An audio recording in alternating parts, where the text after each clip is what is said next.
जय शिवराय. मराठ्यांना तातडीचा संदेश. नुकताच मराठा उपसमितीचे अध्यक्ष विखे पाटील साहेब, शंभूराज देसाई साहेब, उदय सामंत साहेब आणि प्रसाद लाड साहेब हे आंतरवाली या ठिकाणी आले होते. मनोज जरांगे पाटील यांनी 29 ऑगस्टला उपोषण करू नये अशी त्यांची मागणी होती. मनोज दादांनी सांगितलं की तुम्ही आम्हाला जे गॅजेट दिलेले आहे त्या गॅजेटप्रमाणे आमच्या नोंदी तुम्ही रोखलेल्या आहेत. मंत्रिमंडळातील हे सगळे जे महोदय होते हे सांगत होते की आम्ही कुणाचेही रोखलेले नाही.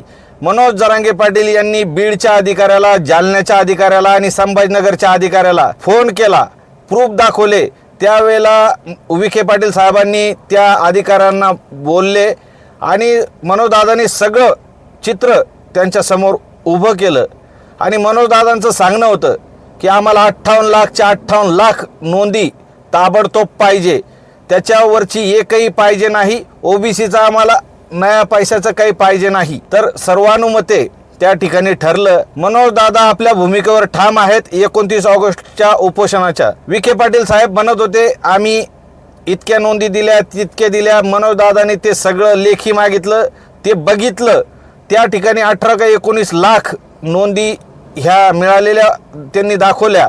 पण उर्वरित मनोज दादांचं सांगणं होतं की 28 ऑगस्ट पूर्वी जर ह्या राहिलेल्या ज्या 30-32 लाख ज्या काय नोंदी असतील त्या जर देत असले तर मी उपोषणापासून बाजूला राहतो, आणि जर देणार नसले तर कुठल्याही पद्धतीत मी ऐकणार नाही, मी उपोषणावर ठाम आहे.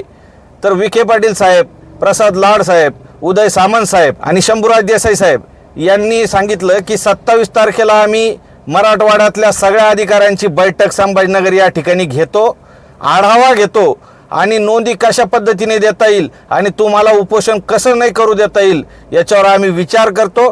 भावांनो, महत्त्वाचा संदेश हा आहे की मनोज दादा 29 ऑगस्टला आमरण उपोषण करणार आहे. 28 तारखेला ज्यांच्या कुणबीच्या नोंदी रोखलेल्या आहे, व्हॅलिडिटी रोखलेल्या आहे, सारथीचे प्रश्न असतील, महामंडळाचे असतील, आत्महत्याग्रस्त कुटुंबाचे प्रश्न असतील, ते सगळे प्रश्न घेऊन 28 तारखेला तुम्ही आंतरवाली सराटी या ठिकाणी यायचं आहे. 29 ऑगस्टला मनोज दादा उपोषणावर ठाम आहेत.